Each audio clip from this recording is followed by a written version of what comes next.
A charcoal vortex is apparently the best way to get nice and crispy chicken wings, but is the cheap one on Amazon any good? Well, in this video I'm going to be putting that to the test, cooking a whole load of chicken wings on my Weber using a cheap vortex.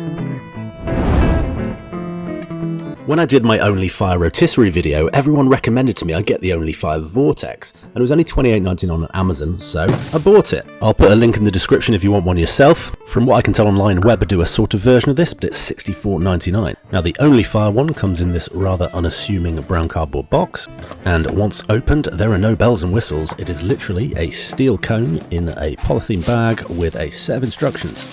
The steel itself does feel relatively thick and the construction feels pretty solid. It is nice and shiny, but I bet it's not going to stay that way. As I say, it does come with a full pack of instructions, but you don't need those, that's what I'm here for. Just remember to ethically dispose of your packaging. And you have yourself a nice new shiny toy to play with. It's riveted up one side and it literally is just a cone of metal. Not a lot of description I can do for this one. So let's take it to the barbecue. I'm going to be using my 57cm Weber Master Touch, but any kettle barbecue will do, and I'm still using this green olive charcoal that I got for £3 a bag, or for a garden centre. It's doing pretty well. I just mix that in with the leftover charcoal from my last cook, pop a couple of firelighters underneath, light them up, pop the chimney on top, and leave it for about half an hour until the top coals are pretty much lit. And while that's doing its thing, I pop down to my local Aldi. Actually, I don't. I went to Aldi a few days before and picked up these chicken wings, but yeah, continuity. In the chicken section, they do 1 kilogram of wings for $2.19, and actually a lot of supermarkets do this now because the Aldi price match. Grab myself a pack of those and speed back home. Okay, so I actually went back to Aldi again a couple of days after that and bought another packet because we were having a little party and I wanted to do little sides. And anyway, I've got 2 kilograms of wings. I'm going to put on my black gloves because I don't like chicken hands, and then just separate the mini drum from the flat. Find a handy bowl to put them in and then repeat lots and lots of time.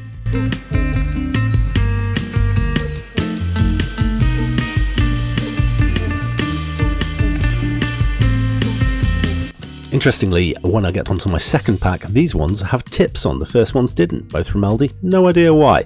If you do get the ones with the tips, just slice them off, throw them away. They are entirely useless to you.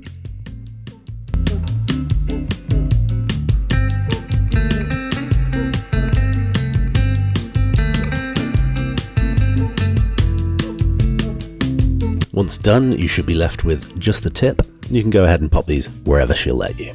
And we're left with a big old bowl of chicken wings, which I'm going to give the business with my homemade barbecue rub. If you want to know how to make this, I have done a video on it on my channel.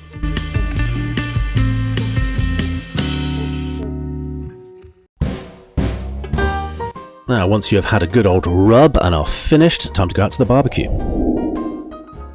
Once those top coals in your chimney have started to light, it's time to get them out. You can pop your vortex in directly above the air intakes, which will be in the middle, and then take a second because that was quite hot. Just these gloves are good, but they're not that good. And then you want to pour all of your hot charcoals directly into the vortex. I missed a bit, spilled a little bit, but that's not a problem. As long as you get most of it in, that should be good enough. Now, what you certainly shouldn't do is pick up hot coals, even if wearing these thick gloves, because yes, they are thick, but they're not that thick, and I can tell you that that was as painful as it was stupid. Still, you live and learn, and I don't need fingerprints anyway. I can commit more crimes this way. Once your vortex is set up, you can put on this outer ring and then the inner ring. Doesn't matter if your rings don't split like this. Then go ahead and close the lid and make sure the vents are fully open on the top and the bottom. Give that about 10 minutes to get really up to heat, and it should be well over 250 degrees. And this is a nice opportunity to give your barbecue a good clean. Scrunch up some tin foil and give it a scrub. That's all you need for a nice clean barbecue. No chemicals or anything. The heat will kill it all. Well, then you just have to array your chicken wings all around in a big circle, not putting any in the middle.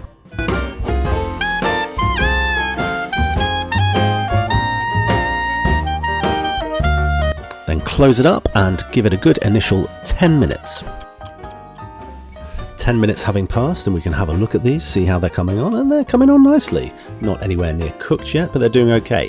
When I replace the lid, I'm going to turn it 90 degrees so the airflow goes the other way. Just try and get a more even cook. Another 10 minutes having passed, and they need a flip, which actually takes ages. There's a lot of wings here, but I'll speed it up for you.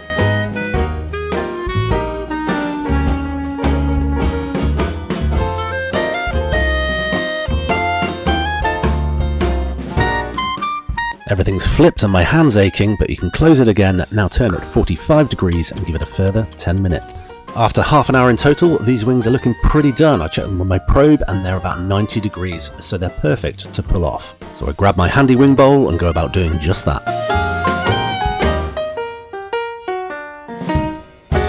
And once they're off, as always, remember to close the lid, close the bottom and top vents all the way down, and that will reserve your charcoal. Now I've got some lovely crispy wings. I'm going to take them in and sauce half of them. Now this is my first time ever using a Vortex, and I have to say I'm very happy with the way these have turned out. They are genuinely crispier than when I do the indirect method, which I do normally. Separate them out into two bowls. One of them I'm just going to have as the standard barbecue rubbed wings. The other one I'm going to put on my favourite wing sauce, which is Frank's RedHot buffalo sauce. This is the best wing sauce I personally have ever tried, but I'd be very interested to know what your favourite is. Now these are beautifully coated and ready to serve. Now I serve the uncoated ones alongside a couple of dips, an empty bowl for the bones, and most importantly, a big thing of kitchen roll, because eating wings is a messy business. Now I'm very grateful to my viewers for recommending this Vortex to me. It really is fantastic, easy to use, very cheap, and makes awesome wings. So I would highly recommend getting one. Unless of course you don't like chicken wings, in which case, wow, did you click on the wrong video? Still, if you have watched the video and enjoyed it, then it would mean a whole lot to me if you hit subscribe.